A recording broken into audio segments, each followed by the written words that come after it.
బుధవారం రాత్రి పెద్దల ప్రధానుల దగ్గర నిలబెట్టినప్పుడు, ఆ మర్నాడు కూడా పెద్దల ప్రధానుల దగ్గర తిరుగుతున్నప్పుడు, శుక్రవారం దినం 14వ దినమున ఆయన సాయంత్రం 4 గంటల సమయంలో ఆయన చనిపోవలసి ఉంది కాబట్టి 4 గంటల సమయంలో ఆయన చనిపోయాడు. దేవునికి స్తోత్రం. ఆయన పస్కా బలి కోసం ఆయన రక్తము కార్చబడాలి. ఆయన రక్తం మనందరికీ కూడా విమోచన కలగజేస్తుంది. ఈ రక్తము కార్చాలంటే మొట్టమొదటిగా ఆయన సిద్ధపాటు చేయాలి.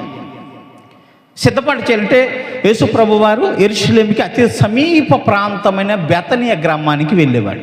బెతనియ గ్రామము యేసు ప్రభువారు లాజరు ఉండే గ్రామం, అది మరియా మార్తలు ఉండే గ్రామము.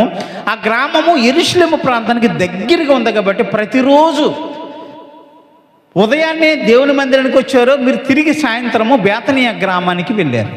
ఈ బేతనీయ గ్రామంలో యేసు ప్రభువారు లాజరు ఇంట్లో ఉన్నప్పుడు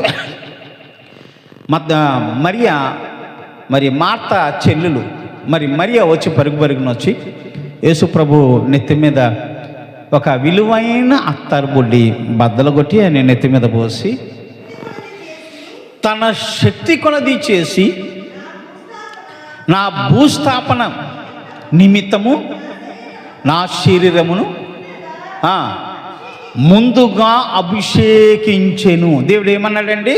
ముందుగా నన్ను అభిషేకించింది, నా శరీరము పాతి పెట్టబట్టడం కోసం, భూస్థాపితం చేసే నిమిత్తం మొట్టమొదటిగా నా శరీరాన్ని అభిషేకించింది అన్నాడు. మనం అభిషేకం పొందాలండి. ఎప్పుడు పొందాలి అభిషేకము? చనిపోయే ముందు అభిషేకం పొందాలి. ఏ అభిషేకం పొందాలి మనము? ఏ అభిషేకం పొందాలండి? రక్షణని అభిషేకం పొందాలి. దేవునికి స్తోత్రం. ఏ అభిషేకం పొందాలి? రక్షణని అభిషేకం పొందాలి. రక్షణని అభిషేకం పొందకుండా ఉన్నవాడు ఇంతకంటే ప్రపంచంలో అంత దౌర్భాగ్యుడు ఎవరు ఉండరు. రక్షణ పొందాల్సిందే. రక్షణ పొందిన ప్రతివాడు కూడా, అభిషేకించబడిన ప్రతివాడు కూడా దేవుని కృపచేత యేసు ప్రభు వారు వచ్చినప్పుడు తిరిగి లేపబడతాడు. అభిషేకించబడకపోతే లేపబడతామా అంటే లేపబడము.